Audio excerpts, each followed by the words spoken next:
Hi, everybody. I am Cristina Rutger-Astolfi. I am the Global Head of Analytics in Customer Support for IKEA Global, and I'm here to represent. Amazing. Thank you so much for joining us, Cristina. So, Global Head of Analytics in Customer Support at IKEA.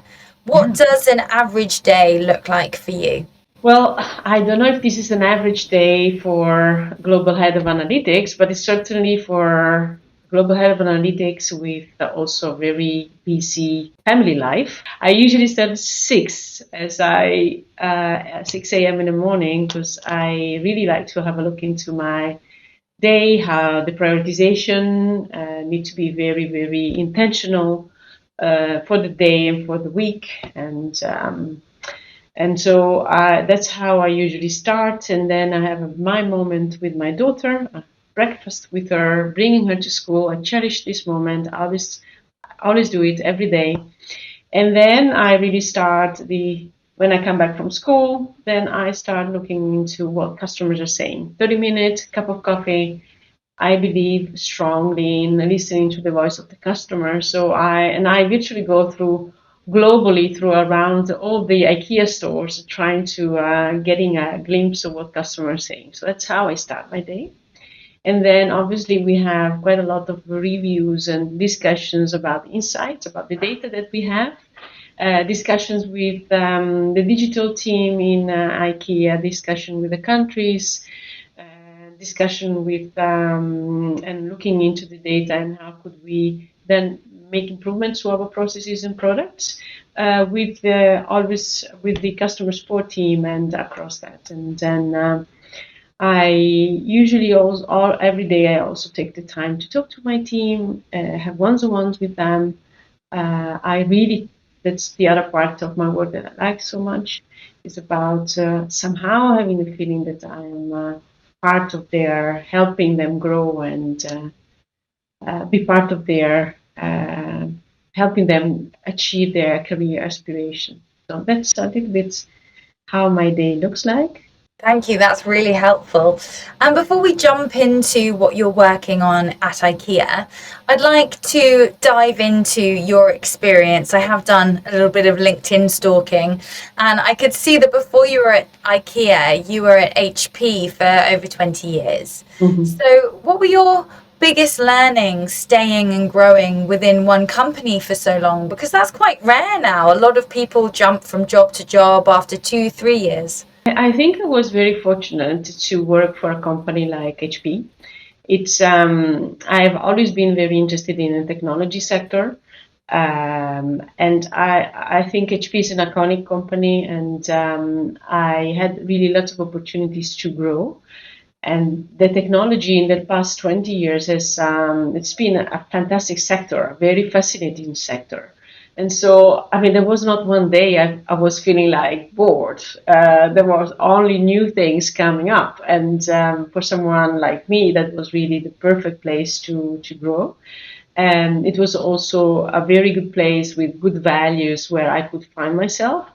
And so this is why I stayed for such a long time. And I must say, it still is a very good company and where I've learned. But a lot of my time over there has been the opportunity to grow in the technology, and being what I am now is also thanks to that company and those 20 years over there. So I know because I've looked on your LinkedIn, but for our community that might not have, Did you start off at HP in data? I started my career in the oil sector, and then I moved into more technology because I felt that was more closer to what I wanted.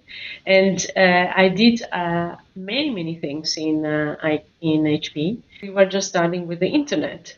In 1999, I listened to an interview, BBC with David Bowie. David Bowie was talking about this reinventing himself, about the importance of that. And at a certain point, he started talking about internet. And I said, "Hey, internet!" And then he was talking about what he believed it would be in the future. And if you listen to that interview, you could see that he predicted the future. And that interview really made an impact on me. and about what I really wanted, where I wanted to go, about my passion. And maybe that was a passion that really I could cultivate and grow into that. So that was quite of a strange anecdote of my life, but yeah, that's what happened. Very inspiring the nations. I love that. So, how did you transition from a general inspiration of David Bowie wanting to get into the internet to eventually securing your role at such a leader in data? Was there any particular big sidestep into the world of data, or was it a gradual switch into that role? In the department I was working on, these type of projects, they were not very on technology, on data. They were not very famous because they would not allow you to get fast promotion.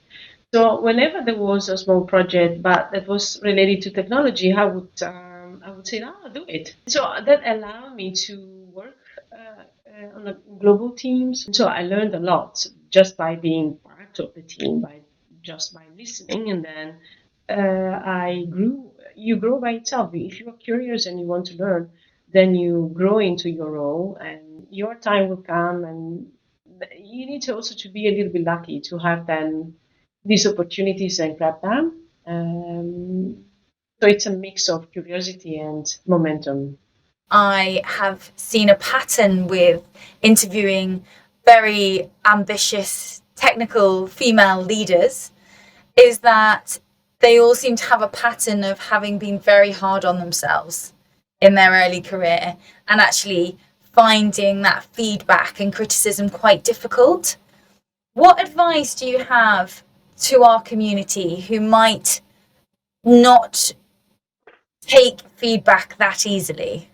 What I say to everybody, also to my team members, that feedback is you need to take it as a present. Either you like it or not, but it's a present that people give to you, and then what you do with that is up to you. Take it as a moment of reflection, and maybe you don't do anything with that, but still, that will be that is something that someone gave you, and that's how I've seen it. I could give you an example, but I have learned a lot from that, and that was from a gentleman who I had applied for a position, and the gentleman said to me, the hiring manager, he said, "Well, Cristina, we really don't see you for this position because we really do not see you as really a talent in this field." And that was about data. And I was like shocked. I was shocked that I was still young in my career. I True was that I had already gone for a few years being a mother. And then coming back, I thought, I had learned a lot also through, and I've been trying to grow. But in the eyes of that gentleman, I was a mother more than a professional. And that really hurt me a lot. But then after my share of crying, I said to myself, "Okay, Christina, what are you going to do with this people?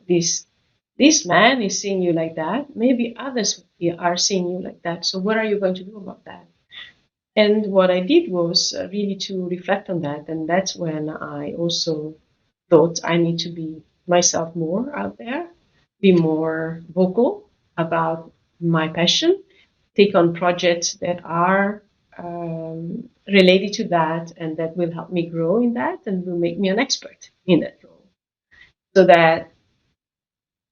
that's how I started really getting more and more involved, and also having more of opportunities to be present in reviews in different very key moments to explain and to show up my leadership in the field.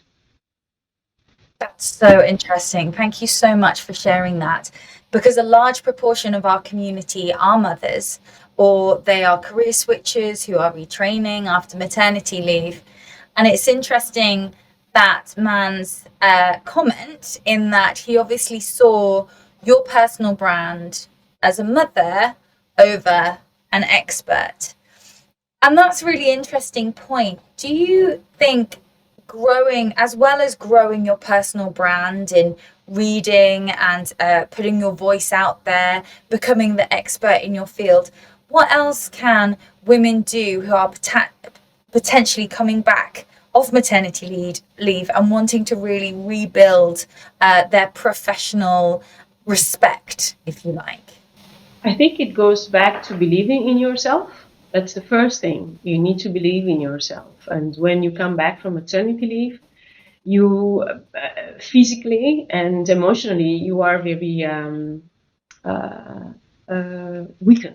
weakened by the situation and the first thing, you don't believe in yourself as much because you know others have been developing further and you are struggling to find the balance.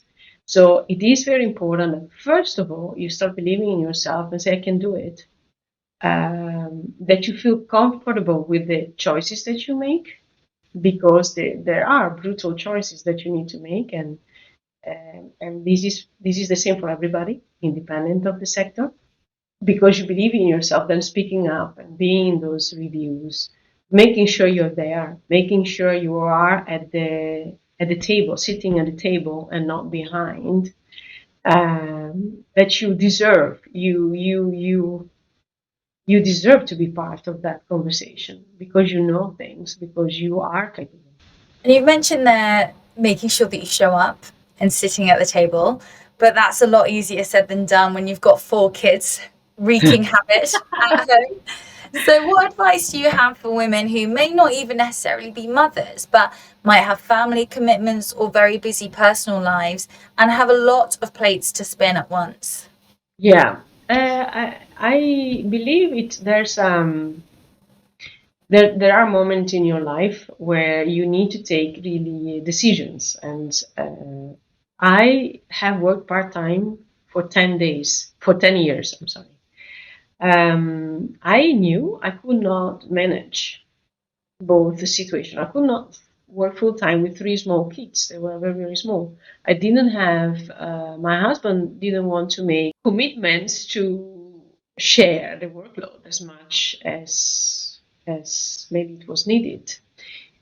And somehow we didn't really make those type of agreements before starting having kids. So that's one thing that I would advise: make very clear agreement before starting. Then I thought for myself, okay, this is the time, and this is the time I'm going to spend time with my kids, and the time for my career will come, but I will continue working. I will continue growing and learning because I want to get back at a certain point. And if you are still working, it's much better than if you stop working or if you decide it will be easier for you to get back to the rhythm, to talking, and still you're still somehow in the flow of things. You're not completely out of it. So that would be my piece of advice. That's so good to hear because I've always worried that going down to part time, I think as young women, we're sold the idea that you can do both, you can have both, you can totally be a leader in your field and have a family at home and have dinner on the table, or hopefully your partner will help with that. But to hear that life comes in waves and that actually it life, if you're lucky, is quite long and your career can be long and you can work part-time for a decade and still reach the point of leadership that you're at after that wave ends. I think that's going to be so great for our community to hear that, because there's often a fear that if you lose momentum as a young woman who's ambitious in your career, then you won't regain that afterwards. But hearing that you've managed to do that is really, really inspiring, actually. Thank you. I heard the same from the chief financial officer from a very big company in my early years. She said, we asked her the same question, how did you manage? And she said, she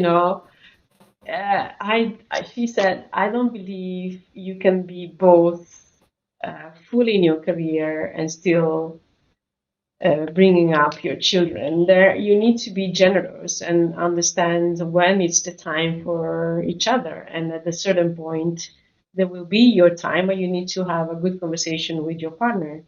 And at that time, I knew my partner was not ready to go down in time. And but at a certain point, he decided to give me more space. And so we're still married. And so it's a give and take. That would be my advice as I got it more than 20 years ago. I would like to ask you one final question, if that's okay, because I know that we're short on time. But if you sat down with a younger Cristina, what word of advice would you really like to give your younger self? I would say, don't worry. You are enough. You can make it. Enjoy life. That's what I would say to my young me. It's so interesting because I feel like that you are enough is something that we hear over and over again when interviewing women who've entered into leadership positions and just saying, I wish I wasn't so hard on myself. You know, I wish I had been open and honest with the fact that I was still learning and I didn't have to know everything off the bat. Absolutely, absolutely. And for women, it's even we do it to ourselves. We are very somehow believe that we need to know it all before being able to be part of the group. But that's not as it is, because no one can know it all, and you will learn. But there's again, that's why it's so important, your willingness to learn and your willingness to be open to different inputs, and to reflect on that.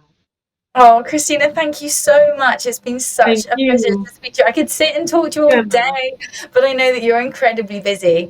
So thank you so much, and we'll be sure to be in touch. Thank you, Emma. I loved talking to you, and I hope this was somehow useful. But thank you again. I feel honored to be invited to have this interview with you, and I look forward to the end result. See how and what the audience had to say about this.